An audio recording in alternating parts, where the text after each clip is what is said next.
Hello class, I'm here by myself. It's Voelkel for review number 3, and today we're going to be talking about the Ivory Trade as discussed in our lesson V. Alright, to start us off, I'm going to read a brief quote from the article. The quote says, "To stop the poacher, the trader must also be stopped, and to stop the trader, the final buyer must be convinced not to buy ivory." This quote sets up what we talked about in class very well. Essentially what they were trying to do in Kenya, poaching of elephants was very severe, very bad, and even still is today. But what they were trying to do was make people think about what they were doing, what was going on, how they were affecting the environment, affecting Kenya, and they were trying to essentially get people to stop poaching the animals. And to do that, they need people to stop consuming the ivory.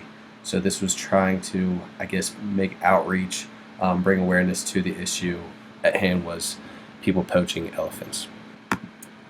So how they actually went about doing this in the real world was they tried to make a big spectacle of this, and what they did was they gathered 12 tons of elephant tusks in a central location, brought people to the event. People went themselves, and they tried to bring the public in, make this more than a national issue, make this worldwide. And so what they did was they gathered the 12 tons worth of elephant tusks, which was worth approximately $3 million, and they burned it to the ground. And so Dr. Leakey, he was the one who devised this plan, and the whole goal, the whole thinking, the whole logic behind it was that he wanted to make this a ritual.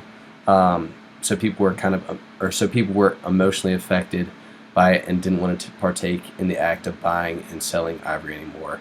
And how he tried to make the ivory a sacred good, so people viewed it as more than just a commodity and didn't want to buy and sell it anymore. And so if he successfully did that and got people to feel that way, and people actually did not buy the good anymore, this would kind of incentivize the poachers to spend their time differently, because if people aren't buying the ivory, their time and effort in killing these elephants is not going to be won't be lucrative, so they would stop doing it essentially, and that was the goal.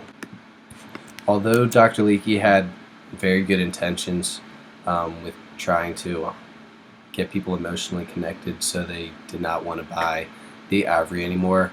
The Bloody Ivory website that we checked out in class the other day is kind of telling me that his plan did not work.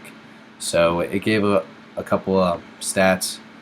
And the article, or the Bloody Ivory webpage, says that today levels of poaching and illegal trade have spiraled out of control once again. In many areas, the rates of poaching are now the worst they've been since 1989, which is coincidentally the same year that the article was written in. And it also mentions trafficking, and it said that the trafficking is at the highest level it's been in the last 25 years, and it gave the stat that between the years 2009 and June of 2014 that criminal networks trafficked as much as 170 tons of ivory. So we were looking at 12 tons, which was worth $3 million.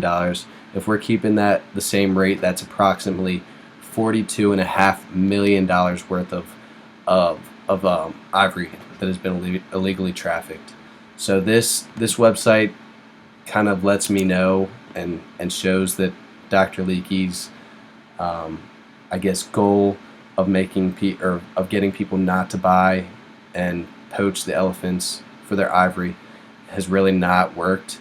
He had a good idea, but in actuality and in reality, it just has not been that successful.